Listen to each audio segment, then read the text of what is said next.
जैसा कि निबंधकार और व्यापारी नसीम तालेब ने अपने बढ़ते अतिरिक्त पाउंड के बारे में कुछ करने का संकल्प लिया, उन्होंने विभिन्न खेल अपनाने पर विचार किया।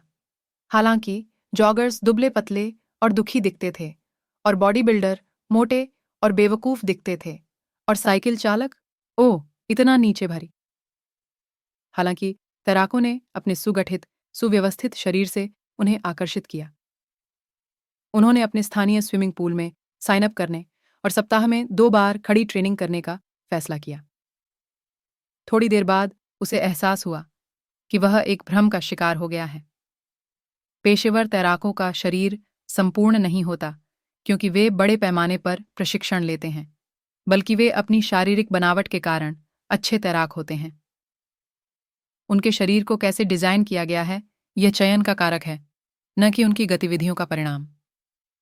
इसी तरह महिला मॉडल सौंदर्य प्रसाधनों का विज्ञापन करती हैं, और इस प्रकार कई महिला उपभोक्ताओं का मानना है कि ये उत्पाद आपको सुंदर बनाते हैं। लेकिन ये सौंदर्य प्रसाधन नहीं है जो इन महिलाओं को मॉडल जैसा बनाते हैं। बहुत सरल शब्दों में, मॉडल आकर्षक पैदा होते हैं, और केवल इसी कारण से वे सौंदर्य प्रसाधनों के विज्ञापन के लिए उम्मीदवार होते हैं। तैराकों के शरीर की तरह चयन के लिए सुंदरता एक कारक है, न कि परिणाम। जब भी हम चयन कारकों को परिणामों के साथ भ्रमित करते हैं, तो हम उस चीज के शिकार हो जाते हैं जिसे तालेब तैराक के शरीर का भ्रम कहते हैं। इस भ्रम के बिना आधे विज्ञापन अभियान काम नहीं करेंगे। लेकिन इस पूर्वाग्रह का संबंध तराशे हुए गालों और छाती की खोज से कहीं अधिक है। उदाहरण के लिए, हार्वर्ड को एक शीर्ष विश्वविद्यालय होने की प्रतिष्ठा प्राप्त है। कई बेहद सफल लोगों ने वहां अध्ययन किया है। क्या इसका मतलब यह है कि हार्वर्ड एक अच्छा स्कूल है? हमें पता नहीं। शायद स्कूल भयानक है और यह बस सबसे प्रतिभाशाली छात्रों को भर्ती करता है।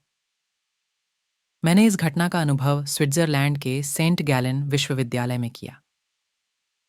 ऐसा कहा जाता है कि यह यूरोप के शीर्ष 10 बिजनेस स्कूलों में से एक है, लेकिन मुझे जो पाठ प्राप्त हुए, हालांकि ध्यान दें कि यह 25 साल पहले था, औसत दर्जे के थे।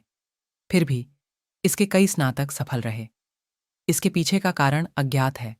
शायद यह संकरी घाटी की जलवायु या यहां तक कि कैफेटेरिया के भोजन के कारण था। हालांकि सबसे अधिक संभावना कठोर चयन की है। प्रलाभन दुनिया भर में एमबीए स्कूल भविष्य की आय से संबंधित आंकड़ों के साथ उम्मीदवारों को लुभाते हैं। इस सरल गणना से पता चलता है कि भयावह रूप से उच्च ट्यूशन फीस का भुगतान थोड़े समय के बाद ही हो जाता है। कई भावी छात्र इस दृष्टिकोण के पक्ष में आ जाते हैं। मैं ये नहीं कह रहा कि स्कूल आंकड़ों की डॉक्टरी करते हैं, लेकिन फिर भी उनके बयानों को थोक में नहीं निगला जाना चाहिए।